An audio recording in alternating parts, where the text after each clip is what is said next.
नमस्कार मेरे प्रिय विद्यार्थियों।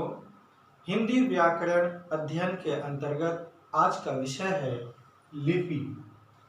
लिपि किसे कहते हैं? लिपि का अर्थ है लिखने का ढंग।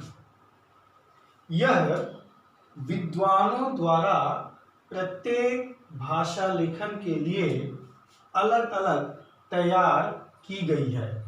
जैसे संस्कृत, हिंदी, नेपाली, मराठी, संथाली, बोडो आदि भाषाओं की लिपि देवनागरी है। अर्थात हम हिंदी जिस लिपि में लिखते हैं क, ख, ग, घ, अंग, ये तो व्यंजन वर्ण है, और स्वर वर्ण अ, आ, ई, उ, ये देवनागरी लिपि में लिखी जाती है।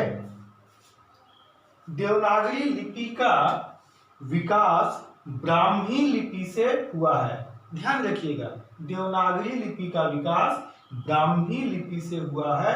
अंग्रेजी, जर्मन, फ्रेंच आदि भाषाओं की लिपि रोमन है।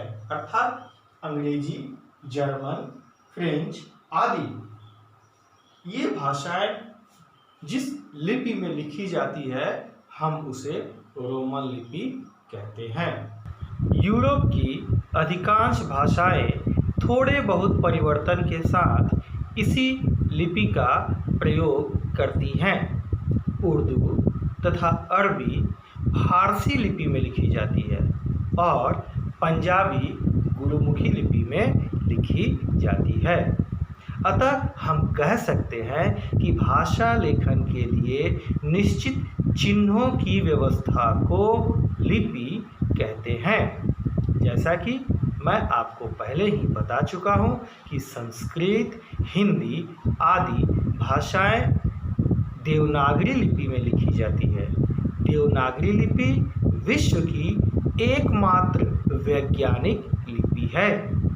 देवनागरी लिपि बाएं से दाएं लिखी जाती है, पर फारसी लिपि दाएं से बाएं लिखी जाती है।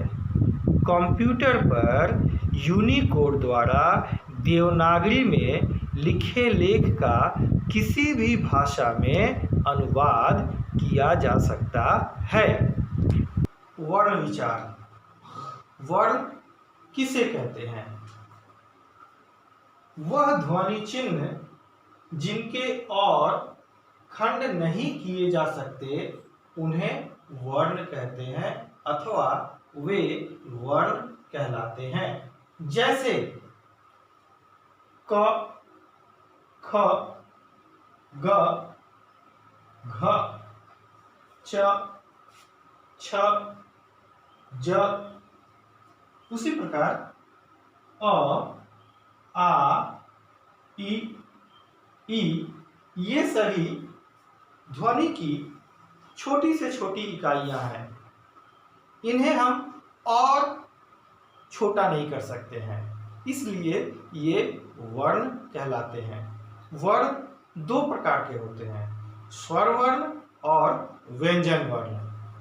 अ, आ, ई इत्यादि ये स्वर वर्ण कहलाते हैं, जबकि क, ख, ग, घ, च, छ, ज, झ इत्यादि व्यंजन वर्ण कहलाते हैं। संसार में अनेक प्रकार की ध्वनियां प्रचलित हैं।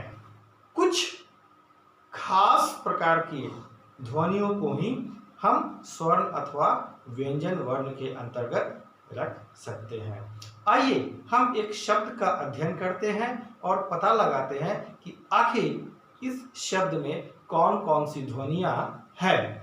जैसे शब्द है पर्वत। अब यदि हम इसे छोटे छोटे टुकड़ों में विभाजित करना चाहेंगे तो हमें क्या प्राप्त होगा? प जोड़ अ, अर्थात ये दोनों मिलकर के प बनते हैं। ये दोनों मिलकर के प बनते हैं। चूंकि यहाँ र रेफ में है पर्वत, अर्थात इसके साथ स्वर नहीं जुड़ा हुआ है, स्वर को निकाल दिया गया है, इसलिए इसे हम हलंत लगा करके व्यक्त कर रहे हैं। उसी तरह व में क्या है, व जोड़ अ, ये दोनों मिल करके व बनता है। उसी तरह तो त प्लस अ, ये दोनों मिलकर के क्या बनेगा, त। कुल मिलाकर यह एक शब्द का निर्माण करता है, जो शब्द है पर्वत, जिसे हम इस रूप में लिखते हैं।